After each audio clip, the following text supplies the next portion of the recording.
ఆదికాండము 24వ అధ్యాయం 59వ వచనము నుండి 25వ అధ్యాయం 28వ వచనం వరకు ధ్యానించుకుందాం. దేవుని బిడ్డలైన క్రైస్తవులకు ఎంతో చిరపరిచితమైన ఆదికాండము 24, 25 అధ్యాయాలలో అబ్రహాము కుమారుడైన ఇస్సాకు యొక్క వివాహ ప్రయత్నాలను గూర్చి వ్రాయబడింది. అబ్రహాము తనకు కలిగిన సమస్తమును ఏలుచుండిన తన ఇంటి పెద్దదాసుడు, కడు విశ్వాస పాత్రుడు, నమ్మకస్తుడును అయిన ఎలియాజర్ పర్యవేక్షణలో ఇస్సాకు కొరకు పెళ్లి చూపులు జరుగుచున్నాయి. పెండ్లి కుమారుడు ఎలియాజరు వెంట లేకుండానే పెళ్లి సంబంధం వెతకుచున్నాడంటే ఆ సేవకునికి ఎంత బాధ్యత, మరెంతటి అంకిత భావము ఆ ఇంటి పట్ల ఉండవచ్చునో మనం ఆలోచించవచ్చు. ఎంతో చిత్తశుద్ధితో చేసిన తన ప్రయత్నాలన్నీ ఫలించగా ఎలియాజరు ఇస్సాకు కొరకు ఎంతో యోగ్యమైన వధువును దేవుని ద్వారా పొందగలిగాడు. రెబ్కాను ఆమె తల్లిదండ్రులు, సహోదరులు ఇస్సాకు కొరకు భార్యగా సాగనంపుతూ, మా సహోదరీ, నీవు వేలవేలకు తల్లివగుదువుగాక, నీ సంతతివారు తమ పగవారి గవినిని స్వాధీనపరుచుకొందురుగాక అని ఆమెను దీవించారు. ప్రతి క్రైస్తవ కుటుంబములోని కుమార్తెలు రెబ్కావలే దీవించబడాలంటే రెబ్కా వంటి జీవితమును అనుసరించాలి. అప్పటి పరిస్థితులు వేరు, నేటి పరిస్థితులు వేరు. కాని దైవ నియమాలు ఎల్లవేళలా ప్రారంభములో ఉన్నట్లే నేటికిని ఉన్నాయి. దేవుడు ఏ విధంగా మార్పు లేకుండా ఉన్నాడో ఆయన మనకిచ్చిన నియమ నిబంధనలు అలాగే ఉన్నాయి.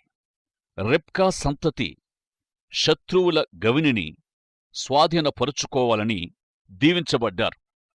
మనం పొందే వాగ్దానాలన్నిటి పట్ల మనకొక బాధ్యత ఉంటుంది. వాగ్దానము నెరవేర్చుకోగోరే మనం వాగ్దానాన్ని వెంబడిస్తూ ఉన్న షరతును జరిగించాలి. అబ్రహాము ఆ వాగ్దానాన్ని నమ్మాడు. ఆదికాండం 24వ అధ్యాయం 7వ వచనములో చూడవచ్చు. నా తండ్రి ఇంటి నుండియూ నేను పుట్టిన దేశము నుండియూ నన్ను తెచ్చి నాతో మాటలాడి నీ సంతానమునకు ఈ దేశమునిచ్చెదనని ప్రమాణము చేసి నాతో చెప్పిన పరలోకపు దేవుడగు యెహోవా తన దూతను నీకు ముందుగా పంపును. ఇక ఇస్సాకు జీవితం యవనులకు మంచి మాదిరి అని చెప్పవచ్చు.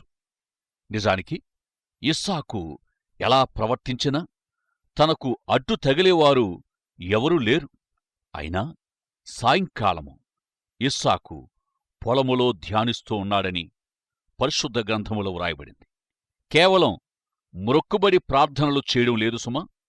అతడు దేవునిని గూర్చి ఆలోచిస్తూ ఉన్నాడు, దేవునితో సంభాషిస్తూ ఉన్నాడు, దేవుని స్వరాన్ని ఆలకిస్తూ ఉన్నాడు.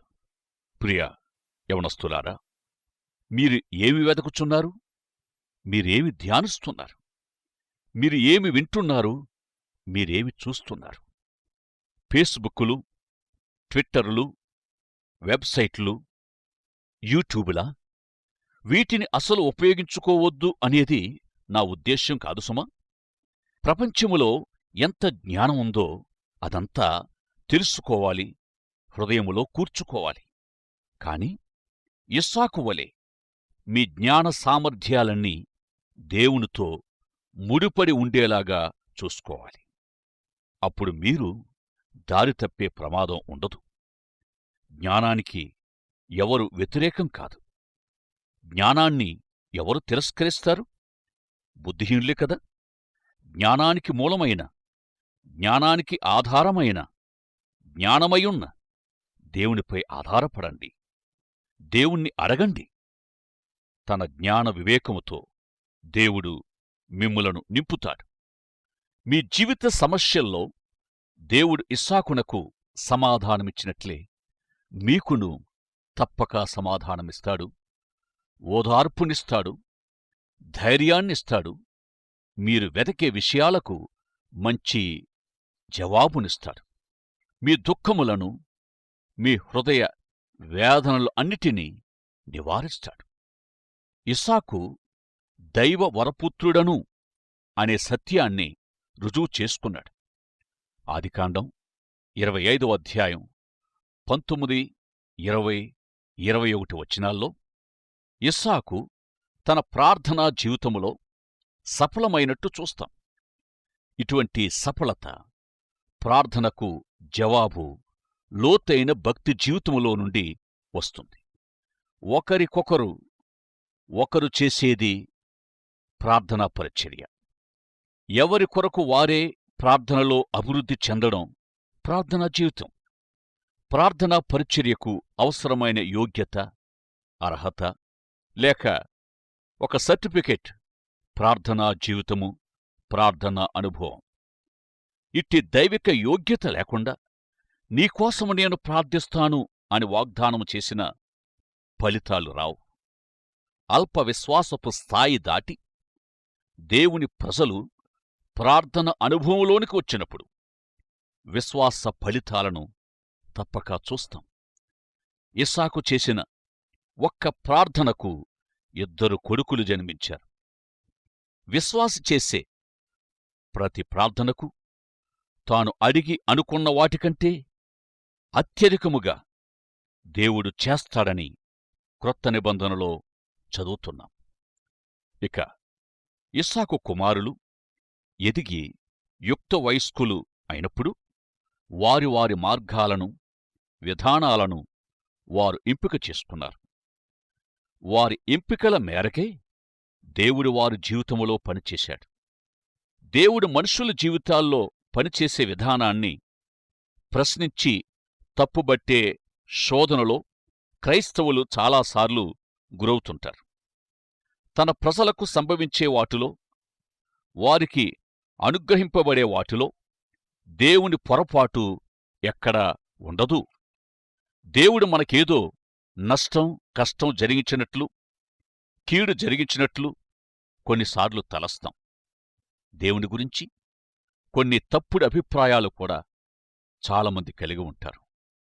ఇందుకు భిన్నంగా దేవుడు తన సర్వశక్తిని అనుసరించి తన చిత్త ప్రకారము తాను ప్రేమించిన మన జీవితాలలో ఏదైనా చేయగలడు అనేది వాస్తవము అయినప్పటికీ యాకోబు పత్రిక 1వ అధ్యాయము 17వ వచనం ప్రకారం ఆయన యందు ఏ చంచలత్వం ఉండదు. మనిషిలాగా మాటమాటికి మారిపోయే అస్థిరత్వం దేవునికి లేదు. అయితే ఇస్సాకు కుమారుల జీవితాల్లో ఏవేవి జరిగాయి అనే దానికంటే వారు ఆయా సమయాల్లో, ఆయా పరిస్థితుల్లో ఎలా ప్రతిస్పందించారు, వారెలా మలచబడ్డారు అనేది చాలా ప్రాముఖ్యం. వారికి సంభవించిన కష్టసుఖాలను గూర్చి పెద్దగా చర్చించవలసిన పని లేదు. మనిషి జీవితమే కష్టసుఖాల సమ్మేళనం. ప్రతి ఒక్కొక్కరికి కష్టము, సుఖము సరిసమానంగానే ఉంటుంది. యాకోబు, ఏశావులనబడిన ఇస్సాకు కుమారులు వారి వారి వాస్తవ వ్యక్తిత్వాలను రుజువు చేసుకున్నారు. ఉదాహరణకు, పెద్ద కొడుకు లౌకికత్వాన్ని వంటబట్టించుకున్నాడు. చిన్న కొడుకు యాకోబు ఎలా అయితేనేం ప్రతిసారి దేవుని మార్గములో స్థిరపడ్డాడు. లోపములేని వ్యక్తిత్వం, సాటిలేని మంచితనం కలిగినవాడని యాకోబును గూర్చి చెప్పవలసింది కూడా ఏమీ లేదు. యాకోబులో ఎన్నో వ్యక్తిత్వ లోపాలున్నాయి. తన అన్న అయిన ఏశావు కంటే చాలా శ్రేష్ఠుడని అనడానికి ఏమీ లేదు. కాని ప్రతిసారి దేవుని పిలుపుకు దేవుడు తనను దర్శించినప్పుడెల్లా తగిన విధంగా స్పందించాడు. ప్రియా సహోదరుడా, సోదరీ, మీ ఎంపిక ఏమయ్యున్నాయి? మీరు ఏర్పరచుకునే మార్గాలు, విధానాలు ఎలాంటివయ్యున్నాయి? దేవుడు మిమ్మును దర్శించినప్పుడు ఎలా స్వీకరిస్తున్నారు? ఇట్టి మన స్పందన, మన ఆలోచనలను అనుసరించి దేవుడు మన జీవితాల్లో పనిచేస్తాడు. మనము అనుమతిస్తే, అప్పగించుకుంటే దేవుడెంతో విస్తారంగా మన జీవితాల్లో పనిచేస్తాడు. పాత నిబంధన ప్రజలలో దేవుడు పనిచేశాడు. నేటికి అనేక మంది జీవితాల్లో దేవుడు పనిచేస్తూనే ఉన్నాడు. దేవుడు తన ప్రజల కోసం, తన సంఘం కోసం ఎంతగా పనిచేస్తున్నాడంటే, మనకోసం తన జీవితాన్ని సమర్పించాడు, సమస్తము అర్పించాడు. ఇంకా ముగించలేదు. ఇంకా మన కొరకై పనిలో దేవుడు నిర్విరామంగా ప్రయాసపడుతూనే ఉన్నాడు. ఆయన మీ జీవితములో జరిగించే వాటిని మీరు అంగీకరిస్తున్నారా? ఆహ్వానిస్తున్నారా? అనూహ్యమైన ఆశీర్వాదాలను మీ జీవితాల్లో నెరవేర్చగోరుచున్నాడు. ఏశావు, యాకోబుల జీవితాలు, వారి మార్గాలు మీరు తెలుసుకున్నారు. ఈ ఇద్దరిలో దేవుడు ఒకరిని ప్రేమించాడు. నిజానికి దేవుడు ప్రతి ఒక్కరిని, సర్వలోకాన్ని ప్రేమిస్తున్నాడు. దేవుని ప్రేమకు స్పందించి ఆయన కృపను స్వీకరించే వారికి దేవుడు ప్రత్యేక స్థానాన్ని ఇస్తాడు. ప్రియులారా, ఒకవేళ మీరింకా దేవుని ప్రేమను గ్రహించలేనట్టి, ఆయన కృపను స్వీకరించలేనట్టి సందిగ్ధములో ఉన్నారేమో, అతి త్వరగా దేవుని ఉన్నత పిలుపుకు స్పందించాలని ప్రేమతో కోరుచున్నాను. ఏశావు అయితే కోరగిన్నెను ప్రేమించాడు. యాకోబైతే దేవునిలో లభించే శాశ్వత ఈవులను ప్రేమించాడు. ఇంతకు ఎవరు ఏమి కోరుచున్నారో అదే వారికి దొరికింది సుమా. ఏశావు గురిలేని అరణ్య జీవితాన్ని ప్రేమించాడు. యాకోబు సాధువై దేవుని వారసుడిగా ఇంటిలో జీవించాడు. ఏశావు ఎర్రని రంగుల జీవితానికి ఆకర్షితుడయ్యాడు. యాకోబు ఒక బానిస వంటి శ్రమించే లక్షణాన్ని తన జీవితములో అలవర్చుకున్నాడు.